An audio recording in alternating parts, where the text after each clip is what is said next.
ஏதோ ஒரு மாற்றம்ங்கிற வேணுங்கிறவங்க விஜய் தேர்ந்தெடுக்கிறாங்க. அப்ப இவ்வளவு பெரிய எழுச்சி இருக்கும்போது ஏன் 2 நாள் மாநாடு நடத்த முடியாதுன்னு நினைக்கிறீங்க? முடியல. 1 மணி நேரம் மாநாடு விஜயால் நடத்த முடியல. பொதுக்கூட்டமே நடத்த முடியல. மாநாடு அப்புறம் போங்க. 1 மணி நேரம் விஜய் 35 நிமிஷம் பேசினாரு. பேச்சாளர் யாரு? அங்க ஒருத்தருமே பேச்சாளர். அரசியல் தெரிஞ்ச பேச்சாளரே இல்ல. முஸ்தி ஆனந்துக்கு எழுதி வச்சு பேப்பர் பிடிக்கிறாரு. அவருக்கு ஒண்ணுமே தெரியாது. அரசியல் நடிகர் பிளஸ் பலவீனமான அரசியல்வாதி. இந்த பலவீனமான அரசியல்வாதி அரசியலை தீர்மானிக்கிற இடங்கினா டெல்லி. டெல்லி போனுக்கு விஜய் பயப்படுவார்னு நினைக்கிறீங்களா? 100%. படைபலம் பாத்தீங்களா? படைபலத்தை பாத்தீங்கல்ல? நீங்க கருணாநிதி படைபலத்தை, ஜெயலலிதா படைபலத்தை எல்லாம் பார்த்தது இல்லையா? பாத்தீங்களா? பார்த்தது இல்லையா? அந்த போது அவங்களுக்கே விஜயகாந்த் படைபலத்தை பாத்திருக்கீங்களா? அப்புறம் அந்த படைபலமே ஜல்லி என்ன பண்ணா?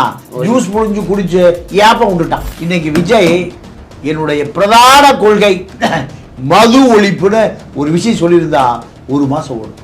விஜய் தான் ஹாட் ஆஃப் தி டாபிக். மது ஒழிப்பு ஏன் சொல்ல தெரியும் சொன்னா காலி ஆயிடுது. லிக்கர் லாபியா விஜய ஒழிச்சே தீர்வும். நீ வந்த கூட்டத்துக்கு என்ன செய்ய சொல்லி அனுப்புன? ஒண்ணுமே இல்லையே. இந்த 2 நடிகரை கூட இருந்தா இதை கூட கூட்டம் வந்துடும். இதுதான் அங்க எல்லாம் பில்டப்பா தான் இருந்தது.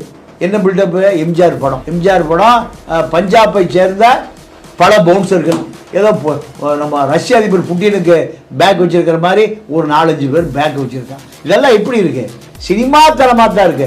ஒரு பந்தல் போடலைங்க. உச்சி வெயில்ல நீங்க காலையிலிருந்து மத்தியானம் 4 மணி வரைக்கும் 5 மணி நீ மேடை ஏறுகிற பொழுது உச்சி வெயில உட்கார்ந்துருந்தா 200 கோடி ரூபாய் சம்பளம் வாங்குற நீ ஒரு பந்தலை போட முடியலையே, நிழலை உன்னால கொடுக்க முடியலையே, உன் பொண்டாட்டி எங்க, உடைய மகன் எங்க, உன் மகள் எங்க? குடும்பமே உன்னை புறக்கணிச்சது.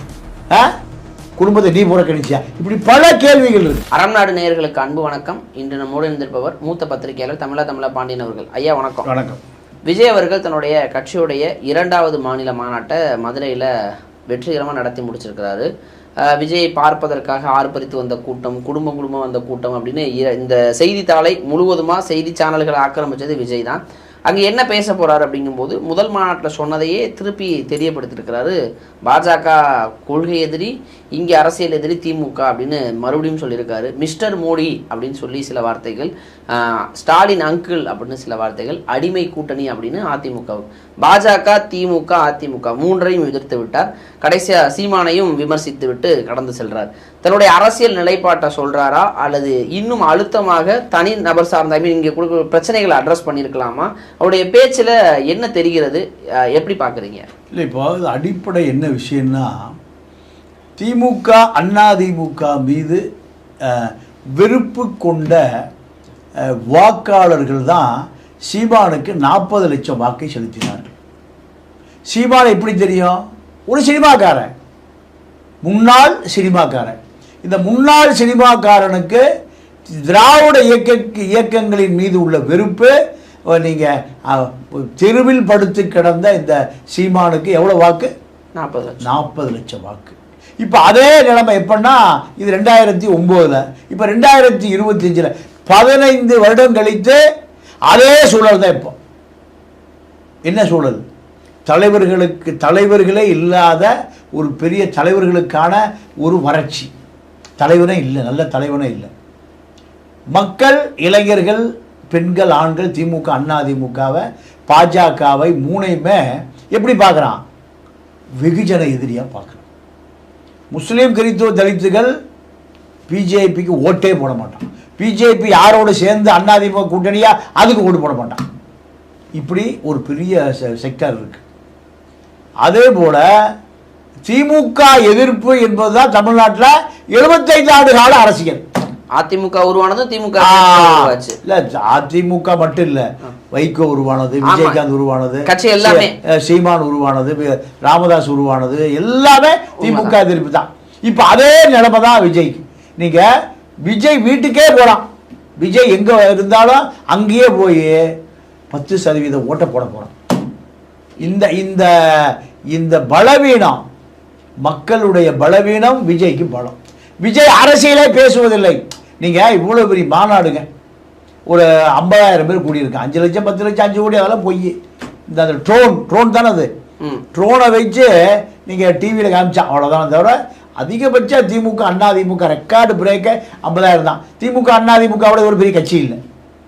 இதெல்லாம் பழைய வரலாறு. 25 வருஷம் மாநாடுங்கிறதே சக்ஸஸே கிடையாது. அப்போது இந்த 25,000 பேர், 2 பக்கம், அந்த பக்கம் 25,000, இந்த பக்கம் 25,000, 50,000 பேர் கூடுனான். இந்த 50,000 பேர் கூடுன இந்த மாநாட்டு திடலில், அது மாநாடு ஒரு பொதுக்கூட்டம், அவ்வளோதான். ஏன் மாநாடு ஏன் சொல்ல மாட்டேங்க? இல்லை, மாநாடு நீங்களே பார்த்ததே இல்லை. இப்போ இருக்கக்கூடிய ஒரு 30 வயசு இளைஞர்கள் எல்லாம் மாநாடை பார்த்ததே இல்லை. மாநாடு எப்படி இருக்கும்னா 3 நாள் நடக்கும். எவ்வளோ நாள்? 3 நாள்.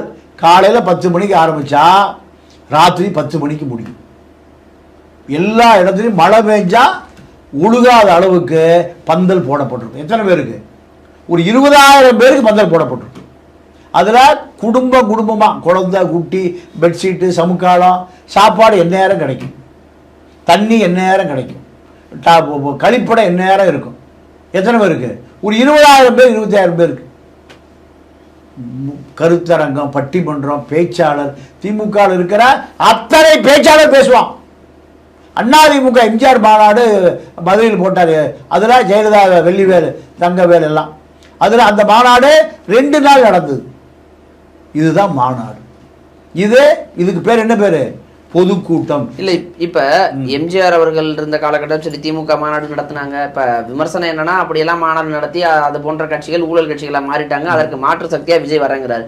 விஜயால் ஏன் 2 நாள் மாநாட நடத்த முடியாத ஒரு சூழல்? இப்போ அவர்கள் இருந்து அதே கிரேஸ், ஒரு எழுச்சி தான் தற்பொழுதும் இருக்கு. அதாவது திமுக அதிமுக வேணாங்கிற உங்களுடைய வாக்கு விஜய்க்கு போகுதுன்னு வச்சுப்போம், அதுதான் போகுது அப்படியே. அப்ப அந்த ஏதோ ஒரு மாற்றங்கிற வேணுங்கிறவங்க விஜய் தேர்ந்தெடுக்கிறாங்க. அப்ப இவ்வளவு பெரிய எழுச்சி இருக்கும்போது ஏன் 2 நாள் மாநாடு நடத்த முடியாதுன்னு நினைக்கிறீங்க? முடியல. அருமையான கேள்வி. ஏன்னா இப்போ 1 மணி நேரம் மாநாடே விஜயால் நடத்த முடியல. 1 மணி நேரம் மாநாடு, பொதுக்கூட்டமே நடத்த முடியல. மாநாடு அப்புறம் போங்க. 1 மணி நேரம் விஜய் 35 நிமிஷம் பேசினாரு. பேச்சாளர் யாரு? அங்க ஒருத்தருமே பேச்சாளர் இல்லை. அரசியல் தெரிஞ்ச பேச்சாளரே இல்லை. புஷி ஆனந்துக்கு எழுதி வச்சு பேப்பர் பிடிக்கிறாரு, அவருக்கு ஒன்றுமே தெரியாது அரசியல். ராகவர்ஜனா,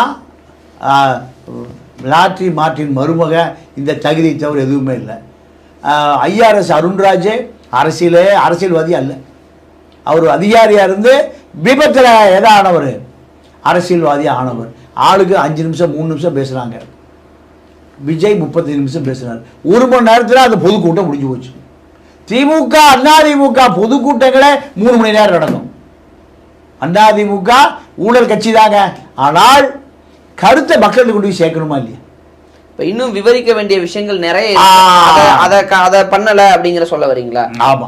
இப்ப விஜய், நான் முதல்ல அந்த விஜய் பேச்சுக்குள்ள இருந்த விஷயத்துக்குள்ள வரேன். முதல்ல பேசாத விஷயங்களும் இருக்கு, பேசின விஷயம் இருக்கு. இப்ப பேசின விஷயத்துல இப்ப நேரடியாக பாஜக கூட்டணி கிடையாது, மறைமுகமாக ஒரு கூட்டணி வைப்பாரு, அதிமுக கூட போய் சேருவாருங்கிற ஒரு கேள்வி வந்துகிட்டே இருந்துச்சு. இப்ப அதை கிளாரிஃபை பண்ணிருக்காரு. எம்ஜிஆர் உருவாக்கின அதிமுக இன்னைக்கு ஒரு பொருந்தாத கூட்டணியா போய் மாட்டிக்கிச்சு, அதற்கு நான் போக மாட்டேன்னு தெளிவுபடுத்திருக்கிறாரு. இதை வரவேற்கலாமா?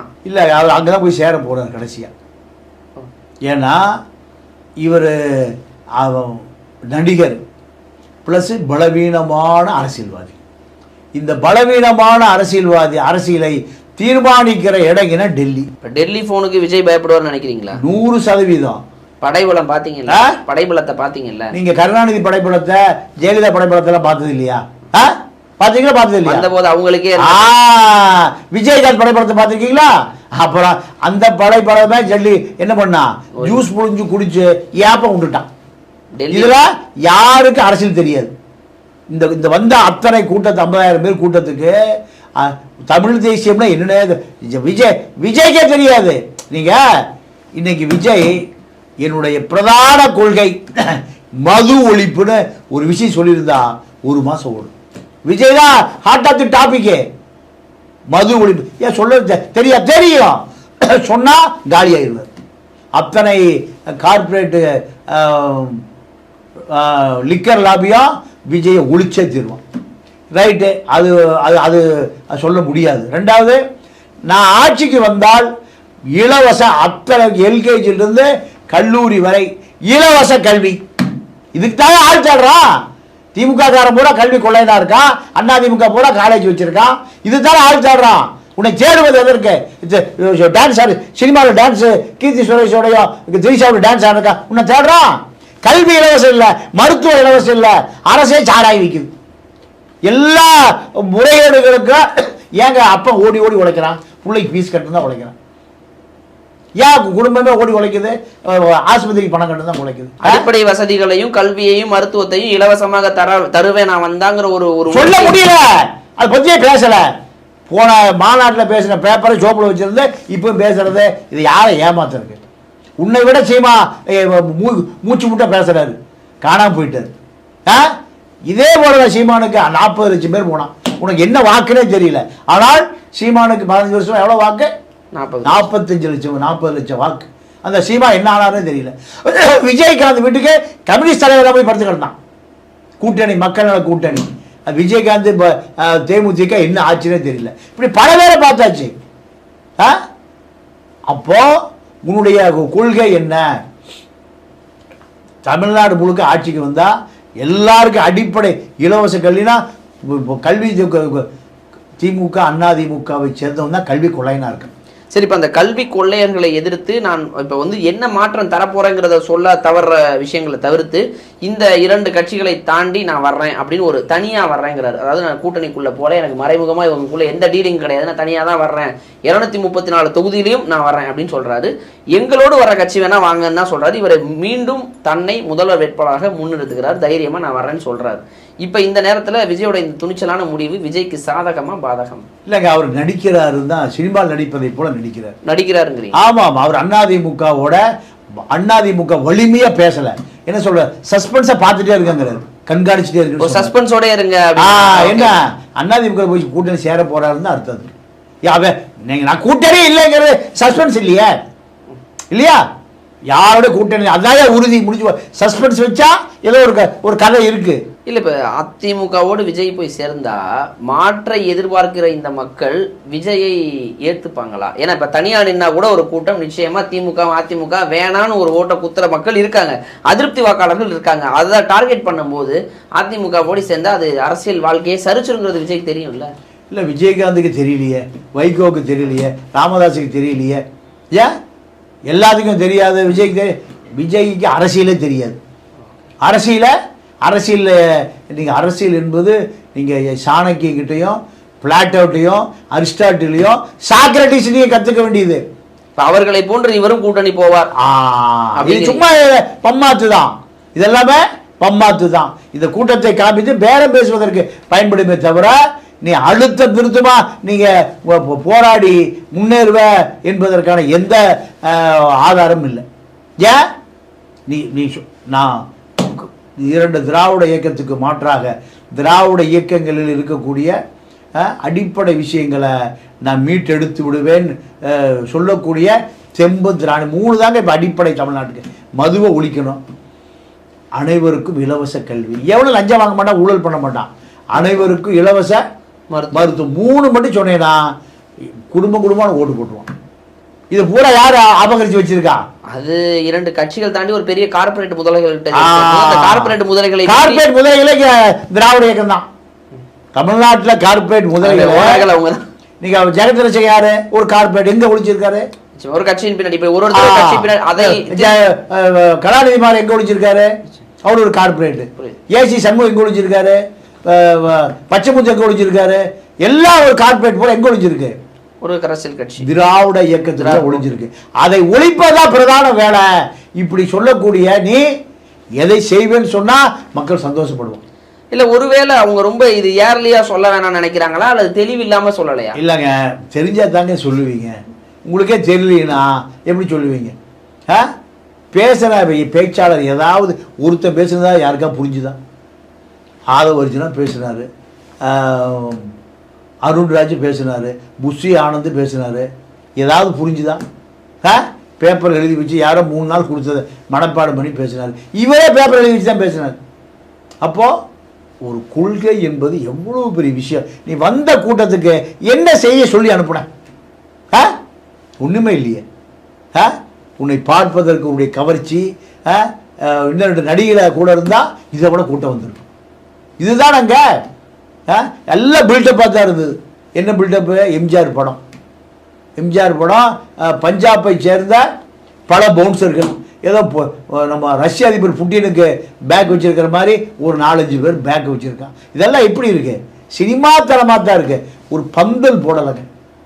உச்சி வெயிலில் நீங்கள் காலையிலிருந்து மத்தியானம் 4 மணி வரைக்கும் 5 மணி நீ மேடை ஏறுகிற பொழுது உச்சி வெயிலில் உட்காந்துருந்தா 200 கோடி ரூபாய் சம்பளம் வாங்குற நீ ஒரு பந்தலை போட முடியலையே, நிழலை உன்னால் கொடுக்க முடியலையே, உன் பொண்டாட்டி எங்க, உன்னுடைய மகன் எங்க, உன் மகள் எங்க? குடும்பமே உன்னை புறக்கணிச்சது. குடும்பத்தை நீ புறக்கணிச்சியா? இப்படி பல கேள்விகள் இருக்கு. நீ சினிமா நடிகராக இருந்தீங்கன்னா அதை கேட்க வேண்டிய அவசியம் இல்லை. புது வாழ்க்கைக்கு வந்துட்டேன். வந்த பிறகு உன் தாயின் தந்தை நீங்கள் கொண்டு வந்து உட்கார வச்சிருக்க, அவர்களே வந்துடுறாங்க. உன் குடும்பம் உன் தொடர்பே இல்லை. கொப்பா அவர் நீ கொம்மாவை நீ கொஞ்சிட்டு இருக்க, அவர் எந்திரிக்கலாமா வேண்டாமா யோசிச்சுட்டு இருக்கார். பார்த்தீங்களா? இவன் நம்மளை பேசுவானா பேச மாட்டானான்னு யோசிச்சுட்டு இருக்காரு. நாடகம் ஆடுறாருன்னு சொல்றீங்க. அவ்வளவு நடிப்பு, சினிமாக்காரன் நடிப்பு. சீமான் முன்னாள் நடிகர், விஜய் இந்நாள் நடிகர். இப்ப 2 பேருக்கு தான் போட்டி. சரி, இப்ப இந்த சூழல் சீமானுடைய அரசியலா திமுக எதிர்ப்பு, ஜோசப் விஜயினுடைய அரசியலா திமுக எதிர்ப்பு. இப்ப கிறிஸ்டின் மிஷினரிகள் பூரா சைமனை ஆதரித்து அதே கிறிஸ்டின் மிஷினரிகள் பூரா யார் ஆதரிக்கிறான்?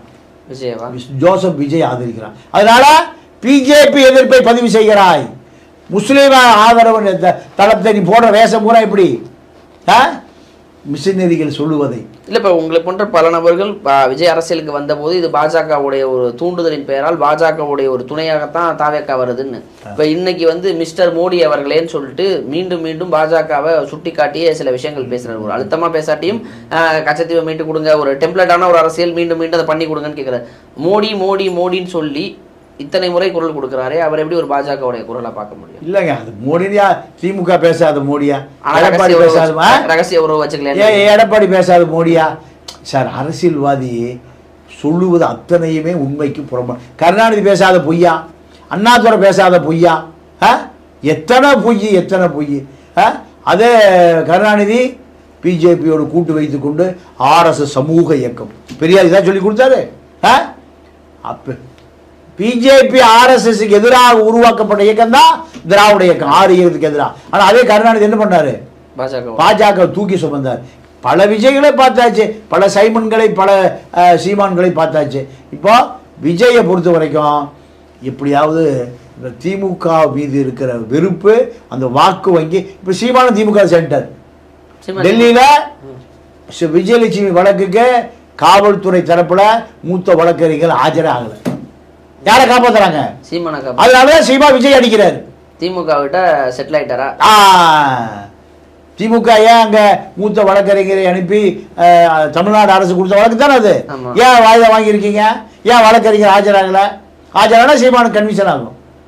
அப்போ சீமா இப்ப யார ஆதரிக்க ஆரம்பிச்சிட்டாரு? திமுக பழைய பேர் அடிக்கல, திமுக ஆதரிக்கல, திமுக எதிர்க்காம இருக்கதே ஆதரிக்கல. அது எல்லாமே கருதான். நீங்க திமுக அதாவது திராவிட என்ன பண்ணுவான்? ஒரு கேள்விக்கு 4 பதில சொல்லுவான், குழப்பி கிளப்பி நாசமா ஆக்கணும். அது மேல ஒரே நீங்க உலகத்துல எந்த யூதனும் அரபியை கை கொடுத்துதான் வரலாறு. இவன் அவன் எதிரி கருணாநிதி என்ன சொல்லுவாரு? அங்கிருந்து அரபியை குழப்பி யூதனையும் குழப்பி இருப்பார். எதிரி தான், நண்பன் தான். இப்போ இந்த அரசியல்ல சீமானு விஜய் அடிக்கிறார், சீமானு விஜய் அடிக்கிறார். அப்போ திமுக எதிர்ப்பு ஓட்டு பல்கா இருக்கு, திமுக எதிர்ப்பு மனநிலை அதிகமா இருக்கு. அதை பூரா இயற்கையாகவே யாருக்கு போய் சேரும்? விஜய் தான். இதுதான் தமிழ்நாட்டுடைய சாபக்கேடு.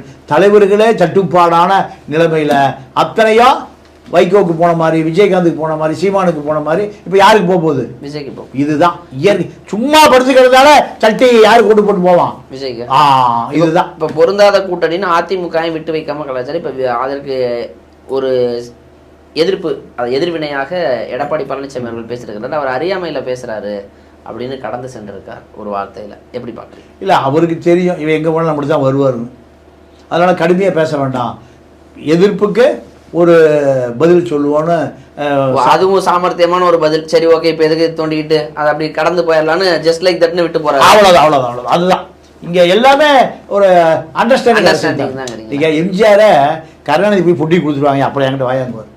எம்ஜிஆர் உயிரோடு இருக்கும்போது சட்டசபையில் தனியார் பஸ் முதலாளிகளிடமிருந்து தனியார் பஸ்ஸை எடுத்து அரசு உடைமை ஆக்குவதற்காக ஒரு சட்டசபையில் தீர்மானம்.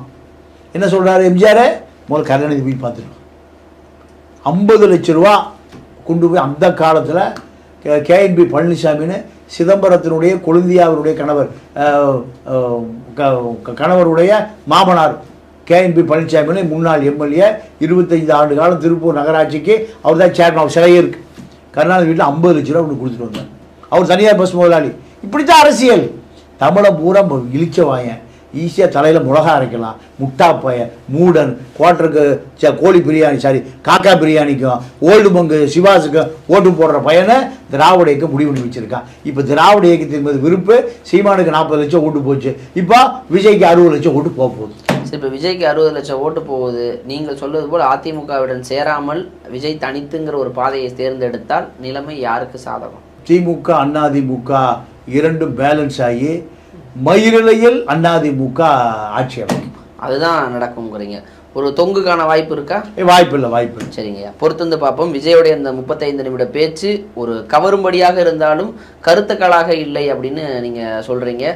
சமூக வலைதளங்களும் இருவேறு விதமாக விவாதிக்கிறாங்க. அடுத்த கட்டமா அவர் என்ன பண்றாரு, மக்களை போய் சந்திக்கும் பொழுது அவர் ஒருவேளை இதெல்லாம் பேசினாரு அப்படின்னா அதை நம்ம அன்றைய தினம் விவாதிப்போம். நேரம் கொடுத்ததுக்கு நன்றி. நன்றி, வணக்கம்.